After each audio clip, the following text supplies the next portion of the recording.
Hey, what's going on, guys?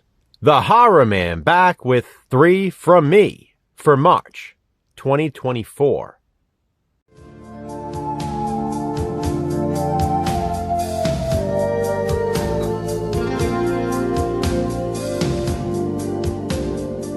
Three from Me is the series in which I recommend 3 movies I watched the previous month. They are not always necessarily the objectively best movies I watched that month, and they don't have to be my 3 favorites either. They are not always first-time watches, and I'm not limited to horror, although most of them are. They're just 3 movies I watched and recommend. Now, March was an interesting month. I watched more movies last month than I probably ever have. For one thing, I started my journey through the ABCs of Horror Challenge and watched all 26 movies for that. However, as much as I'd like to, I've elected not to include any of those in this video, since I'll be talking about them in the future. There are others I watched in March that will be covered in different series as well, so I won't be featuring them either. So in the end, I narrowed it down to 3. 2 horror movies and another that I think will still satisfy horror fans. Regardless, all 3 are worth checking out, which is why they are my 3 from me for March 2024. I'm gonna start with my non-horror pick, which I still feel has enough to quench that horror thirst. Once Upon a Time in the West. Now, I have to make this clear. I would not consider myself a fan of Westerns. I never have been. There's a reason, however, that Once Upon a Time in the West is considered by many to be the greatest Western ever made. It's not just a Western, though. It's a spaghetti Western, directed by Sergio Leone.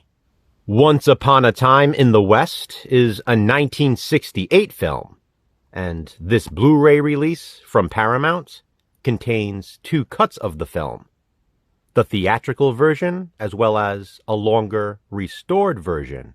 It was my stepfather's birthday in March, and he's a huge fan of this film. This is what he asked for his birthday. Once Upon a Time in the West on physical media. So, as one of his gifts, my wife and I bought him a copy of this Blu-ray. That's what inspired me to watch it. So, literally, the night before his birthday, I decided to watch my copy. Like I said, there's a reason why it's considered one of, if not the greatest, Western or spaghetti Western of all time. The cast is amazing in this. Claudia Cardinale is gorgeous. Henry Fonda is fantastic. Jason Robards might be my favorite character, and Charles Bronson is badass. There is plenty of bloodshed, easily enough for horror hounds, especially in the massacre scene early in the film. That family massacre is actually kind of disturbing. The sets are incredible, the story is awesome, and one could make the argument that there's even a supernatural element to it all. If you've never seen Once Upon a Time in the West because you don't think it's for you, I'd say give it a chance. You might just be surprised.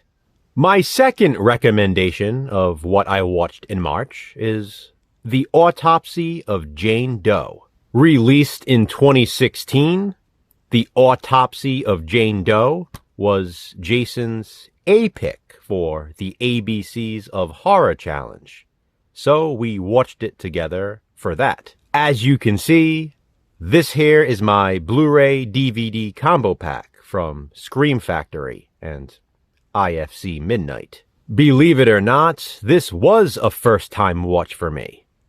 I had always heard nothing but great things about this movie. A good friend of mine is a huge fan of this, and she's been telling me to watch it for years.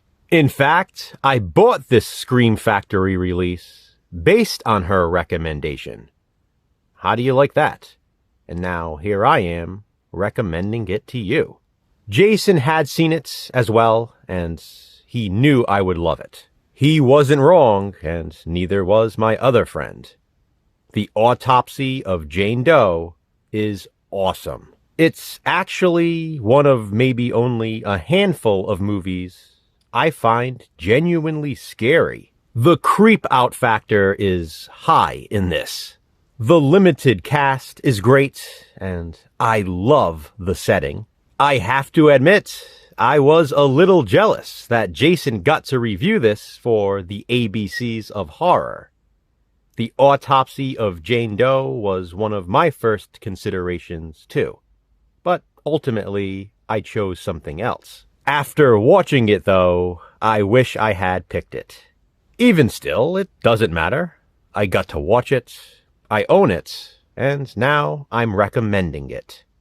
And my last 3 from me recommendation for the month is A Quiet Place Part 2. Released in 2022, this was the first follow-up to A Quiet Place, a movie I consider to be one of the greatest horror films of the modern generation. I remember being very excited for the sequel when it was released, and then it came out, and for whatever reason, I didn't go see it in theaters. It was getting a lot of praise from fans, which was awesome to hear. A Quiet Place Part 2 has a 7.2 out of 10 rating on IMDb, which is super high, especially for a horror sequel. The first one has a 7.5, by the way. Still, there were people claiming Part 2 was even better than the first. I don't know what it was, but I kept putting off watching this.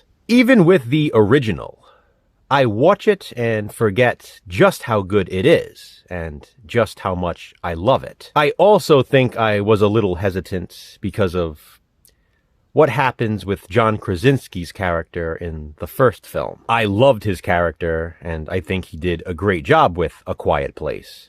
So again, I'm not sure why I didn't jump at the opportunity to watch Part 2 when it was first released, since he also wrote and directed this one.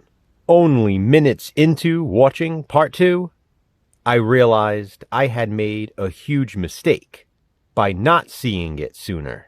This could possibly be my favorite film I watched in March.